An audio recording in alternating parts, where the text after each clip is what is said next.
ئەمڕۆ ڕۆژی جیهانی ئاشتیە، بەڵام هێشتا جەنگ هەیە و ئاشتی بووەتە خەونێکی بەدی نەهاتووی مرۆڤایەتی. بەپێی پێناسە جۆر بە جۆرەکان، ئاشتی ئامرازێکە بۆ بەدیهێنان و ڕێکەوتن و نەهێشتنی ڕۆحی ڕقەبەرایەتی و جەنگ، پاراستنی سنووری ئازادی و زاڵنەکردنی دەسەڵات بەسەر بەرامبەردا، ئاسایش و دڵنیایی ژیان.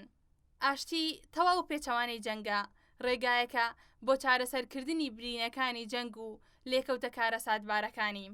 لە ڕۆژی 1 ئەیلولی ساڵی 1939 جەنگی جیهانی دووەم هەڵگیرسا و لەم جەنگەدا نزیکەی 61 ملیۆن هاوڵاتی مەدەنی و سەرباز بوونە قوربانی.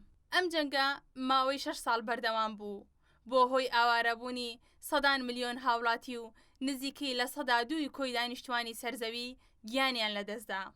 ئەمەش کارەساتێکی گەورە بوو بەسەر مرۆڤایەتیدا هاتوو.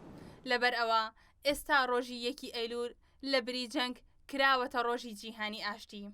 هاوڵاتیان لەبارەی ئاشتیەوە ڕای جیاوازیان هەیە، پێیان وایە بەهۆی مێژووی پڕ لە جەنگی کوردەوە دەرونی تاکیش بەردەوام لە ترسدا دەژی و پەروەردەیەکی تەندروستیش بە بنەمایەک بۆ بوونی ئاشتی دەزانن. ئەمڕۆ ڕۆژی جیهانی ئاشتیە لە جیهانە.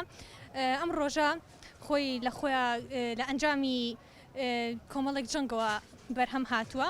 لای من ئاشتی واتە یەکتر قبولکردنی ڕازی بوون بە هەموو کەموکردەکانی یەکتر و یەکتر قبولکردن لە ڕووی ڕەگەز و ئاین و هەر بیر و باوەڕێکی ترەوە بێت تا ڕادەیەکی زۆر دروشمی ئاشتی لە جیهانە دروشمێکی ڕووکەشانەیە کە هەموو وڵاتان ئەم دروشمەیانی قسەی سەرەکیانە، بەڵام خۆی لە ناوەڕۆکە بۆ جۆرە نیە. ئەگەر بۆ جۆرە بە ینی بۆچی ئەمریکا چەک بەرەمێنێ لە کاتێکا کە خۆیان دروشمی ئاشتی بەرز ڕائگرن.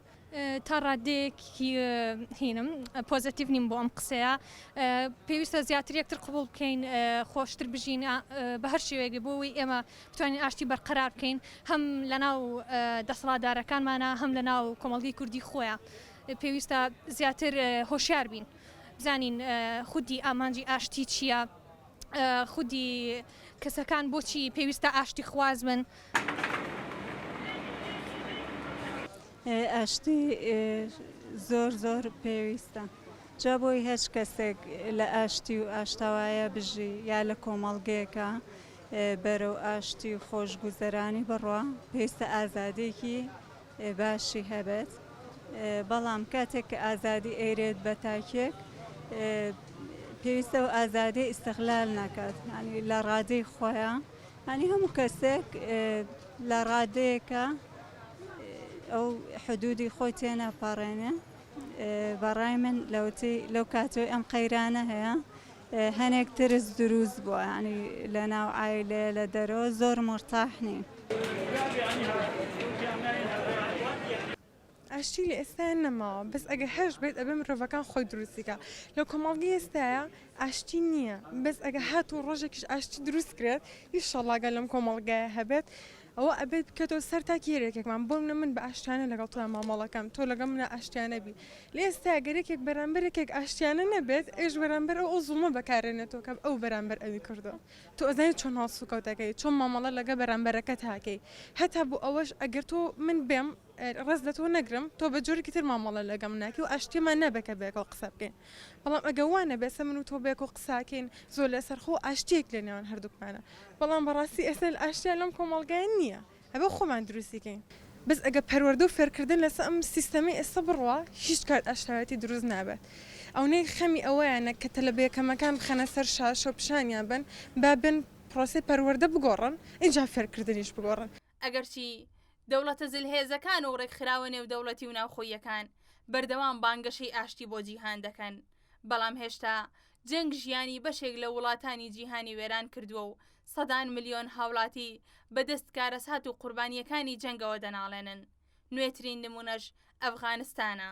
وڵاتانی زلهێزی وەک ئەمریکا و ئەڵمانیا و رووسیا بانگەشەی ئاشتی دەکەن، بەڵام هەر خۆیان بەرهەم هێنەری نوێترین و پێشکەوتوترین جۆری چەکن بۆ جەنگ، چەکی ئەتۆمی و سیستمی موشەکی بەرهەم دەهێن و دەیفرۆشنە وڵاتان تا شەڕی پێ بکەن.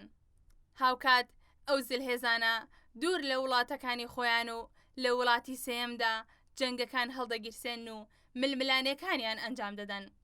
سەرباری ئەوەی بەشێک لە جەنگەکان شەڕی ساردی ئابووری و میدیان، شەڕی هەژمونگەرایی و سەپاندنی دەسەڵات و ئایدۆلۆژیان، نمونەی ئەمەش وەک ئەمریکا و چینە.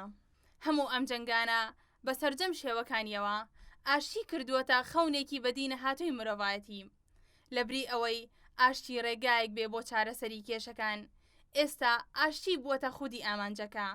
ئەمەش دەیسەلمێنێ کە ئاشتی تەنها بانگەشەیەکی چاواشەکاری دەوڵەتە زلهێزەکانە و لە پشتی پەردەوە کار بۆ بەرداوامی جەنگ دەکەن.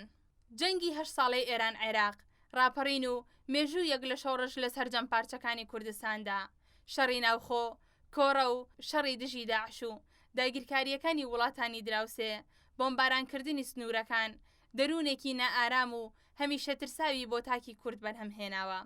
بە جۆرێک ئێستا دەترسن ئەوەی لە ئەفغانستان ڕوویداوە لە هەرێمی کوردستانیش دووبارە بێتەوە. بووەتە ڕۆژەوێکی گەرمی میدیای کوردی و هاوڵاتیان.